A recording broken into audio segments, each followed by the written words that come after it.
it's Rebecca here from Precious Pages Papercraft, and today I'm designing a layout for Bramble Fox, and I'm using the new Time for Tea set that's available in the store, and I'm really happy about this set because Morag's done a few coffee related items in the past, and I absolutely detest coffee, but my little boy and I love tea, so it's great to have some tea related perspectives. So you've got this set with the black and white acrylic, but she's also done a couple of other little sets that have got sort of teacups and teapots and things in different colours, but I'm going for the black and white set today, and I'm going to go for a kind of monochrome layout. I'm quite heavy on the mixed media, which is something I haven't done for it feels like a long time. I just really felt like getting messy and getting some inks and stamps out, so I'm going to have a bit of fun. I've got this new stamp set from Tim Holtz. I saw somebody else using them recently and I've been looking for something like this for ages, so glad that I've finally found something. And I'm using a couple of ink pads. So I've got a Distress Oxide, which is the blue colour, which is Mermaid Lagoon, and I've got a green Distress ink, which is Mowed Lawn. I don't have that in an oxide, so I think that's the next one on my list to get. But I'm just stamping that stamp down on the ink pad and then stamping it down on my page. Then I decided I wanted to have a little bit more sort of vivid colour as well. So I wanted the kind of effect that the stamp gives with the kind of the edges of the stamp kind of fading out, but I also wanted to have some quite vivid colours on top. So I'm using the same two shades, and I'm using a scouring sponge, and this is a technique I saw Josephine use a while back, and it works really well for mixed media, so thank you, Jo, for that tip. And I'm just dabbing that into some watered down ink and then dabbing it down on my page, and then finishing that off with some splatters. And I've stuck to the same blues and greens because I'm using 49er Market's new Spectrum Sherbet collection. It's my first play with the collection. I absolutely love how this layout turns out, but you get kind of the blues and greens in the collection, and then you get the pink and yellow shades as well. So I'm just using blues and greens for this layout. And I've got my mixed media, as you can see there, arranged in two kind of corners, and then off camera I've taken my layout away and added some black stitching to match my teapot there, my black perspective. Now in hindsight, a lot of my stitching does get covered up, which I thought it might do as I was doing it. I've stitched a square on the page, going through my areas of mixed media, but I've also added a couple of areas of zigzag stitching for a sort of bit more heavier effect. Some of that does get covered up, but I've realised at this point that I think a lot of my mixed media will get covered, so I'm just coming back in with that stamp. I'm not using acrylic block this time, I'm just using my fingers and just the edge of the stamp that's got that kind of fading out detail, and I'm using that because I want the texture that that stamp brings. So I've just extended my mixed media out a little bit and made it a bit heavier, and now I'm coming in with some black ink for a bit of drama. And I'm using a one of the Ranger that's the word I'm looking for, re-inker bottles. So these are for kind of re-inking your stamp pads when they dry out, but I love to use this black one for my splatters. And just water it down on a bit of packaging, or my good old Bramble Fox packaging. I always keep my packaging for my mixed media. And then just with a paintbrush, just adding some splatters, and heavier in some areas than other. And I love the drama that gives and the way that the black pops against the colours on the background. So I'm done with my mixed media now. I've rolled a paper towel over it just to soak up some of that excess ink, and I'm just leaving it for a few seconds now to dry whilst I work on my photo.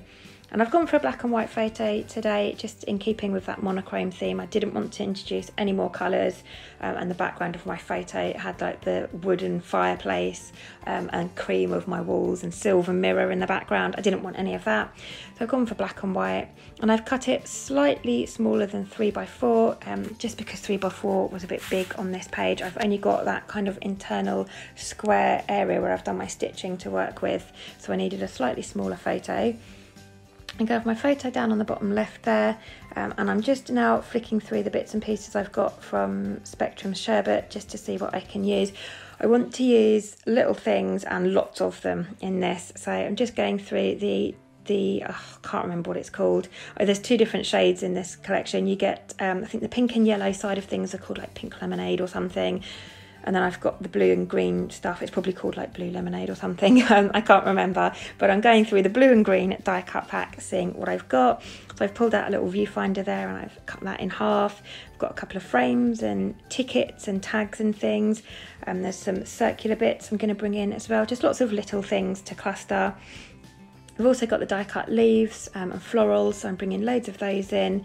I'm kind of making L shapes. So I've got an L shape behind my photo, and then I kind of upside down back to front L shape along the top, so kind of 2 right angles if you like, and those are the lines I'm working with for my embellishing. I've also got this gorgeous pack of acetate leaves, so I'm bringing some of these in as well. Kind of gives almost a shiny texture to the layout, and I'm just building on these clusters. And you can see here I'm doing my usual, adding loads and loads in, building these clusters, layering them up and loving how it looks. And now I've got to find a way to stick all of this down without disturbing it too much, which is just typical of me. I'm trying to keep my desk tidy as I go here and putting things away as and when I can. I've poured a lot of the die cuts into some white plastic pots on my desk, you can see here, just because I'm going to be dipping in and out of them. It just makes things easier. So I've got one for the die cut pack, I've got another one that I've got the sort of die cut leaves and florals in, and then I think I've put the acetate leaves away so that they don't get muddled. But I'm just going through, pulling out little bits here and there that I can add. I think I put the other half of the viewfinder at the top above my teapot in the end. I'm going to have my teapot at an angle so it kind of looks like it's pouring tea. And I'll have my white tea bags kind of dangling down from that. I'm going to pop some embroidery floss through those. There we go, I'm just getting those in place.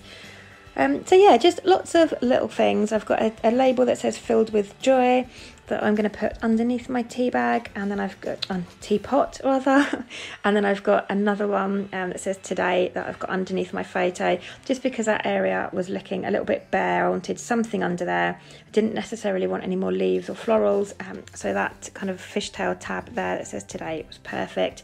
And then I'm placing my little teacup on top of that because I've got my photo of my little boy with his tea down there, so that's where I'm going to have my little teacup. And then the teapot kind of almost looks like it's pouring down towards the teacup.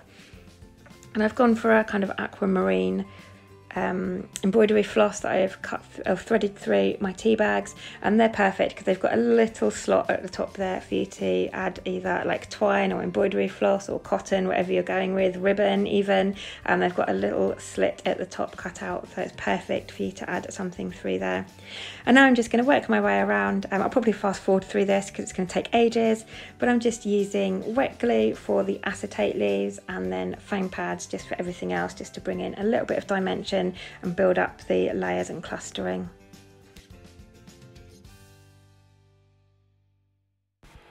So there we go, I skipped through the rest of the sticking it down process for you. It took me a while.